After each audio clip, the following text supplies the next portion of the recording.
అందరికీ నమస్కారం అండి. Welcome to YouTube channel KMR Mulpudi. ఈరోజు మనం నందిగామ దగ్గర అంబారుపేటలోని మేము కిడ్స్ అంటే కాకినాడ ఇంజనీరింగ్ కాలేజీ పూర్వ విద్యార్థులందరూ కలిసి కట్టినటువంటి స్కిల్ డెవలప్మెంట్ సెంటర్ దగ్గర ఉన్నాం. ఇప్పుడు మనం ఇక్కడ మంచి యాక్టివిటీ జరుగుతుంది. సో అసలు ఈ యాక్టివిటీకి బ్యాక్గ్రౌండ్ ఏంటనేది మీరు అందరూ తెలుసుకోవాలి. సో ముందుగా మనకి ఇప్పుడు ఈ బిల్డింగ్ చూశారు కదా, మీకు బిల్డింగ్ 3 ఫ్లోర్డ్ బిల్డింగ్. ఇది కేవలం మన తెలుగు రాష్ట్రాల్లోని చదువుకుని ఖాళీగా ఉన్న వాళ్ళందరికీ కూడా స్కిల్స్ పెంచి వాళ్ళకి జాబ్ ప్లేస్మెంట్ ఇవ్వడానికి అని చెప్పి కట్టిన స్కిల్ డెవలప్మెంట్ సెంటర్ ఇది. సో ముందుగా మనం కిడ్స్తో మొదలు పెడదాం. కిడ్స్ అనేది ఏంటంటే Kakinada engineering ఆలమ్ని trust for service. So దానికి మేనేజింగ్ ట్రస్టీ అయినటువంటి ఈ వైఎస్ సుబ్రహ్మణ్యం గారు ఇప్పుడు మనతో ఉన్నారు. నమస్తే వైఎస్ సుబ్రహ్మణ్యం. నమస్కారం. అయితే ముందుగా మేమిద్దరం కాకినాడ ఇంజనీరింగ్ కాలేజీలో 1978లో బీటెక్ సివిల్ పాస్ అయ్యాం. ఇద్దరు రూమ్మేట్స్. సో ఇద్దరు కలిసే ప్రయాణం చేస్తాం 78 నుంచి. సో ఇప్పుడు దీని యొక్క కరెక్షన్ 73 నుంచి 73 నుంచి. అయితే దీని యొక్క బ్రెయిన్, ఇది మా సుబ్రహ్మణ్యం యొక్క బ్రెయిన్ చైల్డ్. ఇక్కడ ఈ రోజున ఒక పల్లెటూరులో ఒక స్కిల్ డెవలప్మెంట్ సెంటర్, 3 అంతస్తుల భవనం, అటు ఉమెన్ ఎంపవర్మెంట్ సెంటర్. ఇది జరిగిందంటే కారణం ఏంటంటే it is just everything started with an ఐడియాని రిలెంట్లెస్గా దాన్ని వెనకబడి దాన్ని ఈ స్థాయికి తీసుకొచ్చినందుకు మా అందరికీ కూడా సంతోషంగా ఉందిరా. కంగ్రాచులేషన్స్. అయితే ఇప్పుడు మీరందరూ చూస్తున్నారు కదా, వెనకాల అందరూ కూడా బీటెక్ స్టూడెంట్స్. బీటెక్ చదువుకుని ఎక్కడెక్కడి నుంచో 2 రాష్ట్రాల నుంచి కూడా ఇక్కడికి వచ్చారు. అయితే మా సుబ్రహ్మణ్యం ఇప్పుడు అసలు ఇది ముందు ఈ కన్స్ట్రక్షన్ బ్యాక్గ్రౌండ్, తర్వాత ఇక్కడ ఏం జరుగుతుంది, తర్వాత వీళ్ళ యొక్క మనకి ఇది అయిపోయిన తర్వాత వాళ్ళకి జాబ్స్ ఇప్పిస్తున్నారు అంటే ఒక పల్లెటూరులో ఒక గ్రాడ్యుయేట్ని ఇక్కడ తీసుకొచ్చి స్కిల్ డెవలప్మెంట్ చేసి వాళ్ళకి జాబ్ ఇప్పించడం వెనక వీళ్ళ మన ప్రయత్నం ఏంటనేది, మన కృషి ఏంటనేది కూడా ఎక్స్ప్లెయిన్ చేస్తారు. ఇది అసలు ఈ కిడ్స్ అనేది విచిత్రంగా జరిగిన వ్యవహారం.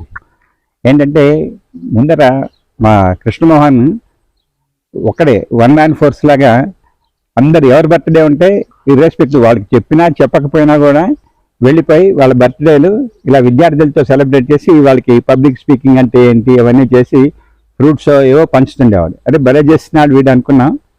సరే అనుకుని మేమందరం కూడా రెగ్యులర్గా ఎవ్రీ 3 ఇయర్స్కి ఒక 350 ఫ్యామిలీస్ కలుస్తాం మేము. అందులో ఊరికే కలిసి వెళ్ళిపోతున్నాం. Why not we take up the line which was thrown by మన కృష్ణమోహన్ అని చెప్పి ఈ కిడ్స్ని స్థాపించడం 2014లో స్టార్ట్ చేసాం. దీనికి మనకు కావాల్సినవి అన్నీ ఉన్నాయి. FCRA ఉంది, ATG ఉంది, 12AA ఉంది, వీటిలన్నీ మీకు తెలుస్తాయి కదా. అలాగే మన MCA అంటే మనకు CSR ఎలిజిబిలిటీ ఉంది. ఇవన్నీ రావడంతో నెమ్మదిగా ఇది అభివృద్ధి జరుగుతున్న దశలో మనకు ఒక మంచి అవకాశం గరికపాటి సుబ్రహ్మణ్యం అని ఆయన ఇక్కడ ఇంత అమూల్యమైనటువంటి ల్యాండ్ మనకు ఫ్రీగా ఇవ్వటం జరిగింది. సుబ్రహ్మణ్యం గారు నేటివ్ ప్లేస్ అంబార్పేట. ఓకే. ఆయన ఇక్కడ ఉండడు, ఆయన అమెరికాలో ఉంటాడు. ఆయన వాళ్ళకి ఇక్కడ పొలాలు అన్నీ ఉన్నాయి. ఆయన ఇక్కడ మీరు ఏదైనా చేయనని పాప ఎంతో ఆప్యాయంగా ఉంచుకున్న పాత బిల్డింగ్ని కూలగొట్టి ఇది కట్టడానికి కూడా ఆయన మాకు గ్రీన్ సిగ్నల్ చేస్తే అంత అమూల్యమైనది ఇది ఇక్కడ పెట్టారు.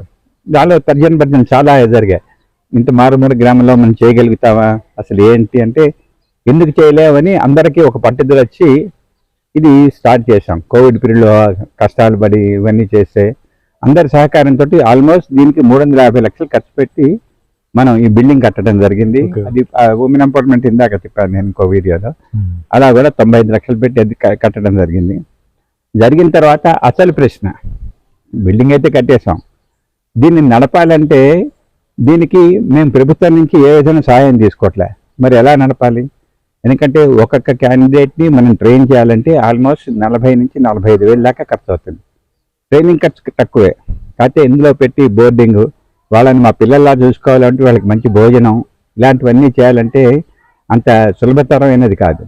ఇలా ఆలోచిస్తున్న తరుణంలో మాకు రెడ్డి ల్యాబ్స్ వాళ్ళు మొట్టమొదటి మాకు బ్రేక్ ఇచ్చారు. వాళ్ళు 43 లక్షలు ఇచ్చి మనకు మీరు ఒక కార్యక్రమం చేపట్టండి అంటే మేము ఫస్ట్న ఒక 100 మంది క్యాండిడేట్ని పేషెంట్ రిలేషన్ కోఆర్డినేటర్స్ కింద చేసాం. దాంట్లో ఫస్ట్ బ్యాచ్ 2 బ్యాచ్ల కింద చేసాం.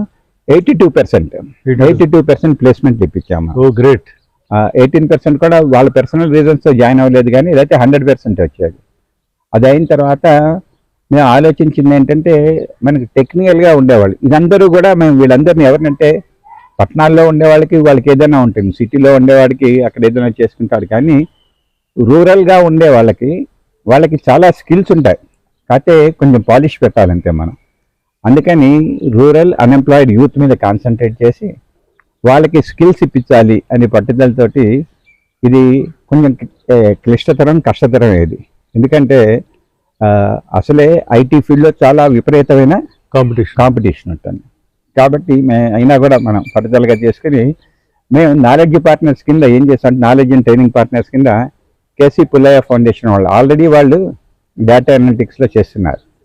సో అందుకని మేము ఏం చేస్తామంటే 2 కోర్సులు డేటా అనలిటిక్స్వి 3 months డ్యూరేషన్ తోటి 4 కోర్సులు, AIML artificial intelligence machine learning ఇలాంటివి 4 నెలల డ్యూరేషన్ తోటి 3 కోర్సులు చేద్దామని చెప్పి మొత్తం దీనికి ఆల్మోస్ట్ ఒక 95 లక్షల దగ్గర నుంచి 100 లక్షల దాకా ఖర్చు అవుతుంది. ₹1 కోటి వరకు ₹1 కోటి దాకా ఖర్చు అవుతుంది. ఒక్కొక్క స్టూడెంట్ కి సుమారు 45,000 రూపాయల వరకు పైన దాకా అవుతుంది. ఇప్పుడు ఎవరైతే స్టూడెంట్స్ ఎవరైతే పల్లెల నుంచి వస్తున్నారో వాళ్ళకి ఇక్కడికి వచ్చి ఈ స్కిల్ డెవలప్మెంట్ ద్వారా వాళ్ళు నేర్చుకుని జాబ్ లో ప్లేస్ అయ్యే వరకు వాళ్ళకి ఎంత ఖర్చు అవుతుంది?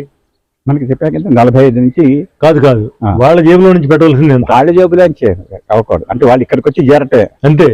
వాళ్ళ జేబులో నుంచి ₹1 ఖర్చు పెట్టాలి, మళ్ళీ వెళ్ళి జాబ్ లో చేరేదాకా అంటే వాళ్ళ ఇంటి దగ్గర నుంచి బయలుదేరిన తర్వాత ఇక్కడికి వచ్చి చేరితే ₹1 ఖర్చు లేకుండా ఇక్కడ నేర్చుకుని మళ్ళీ వాళ్ళు జాబ్ లో చేరే వరకు మందే బాధ్యత. అంటే సిగరెట్లు అయితే మనం ఇవ్వం.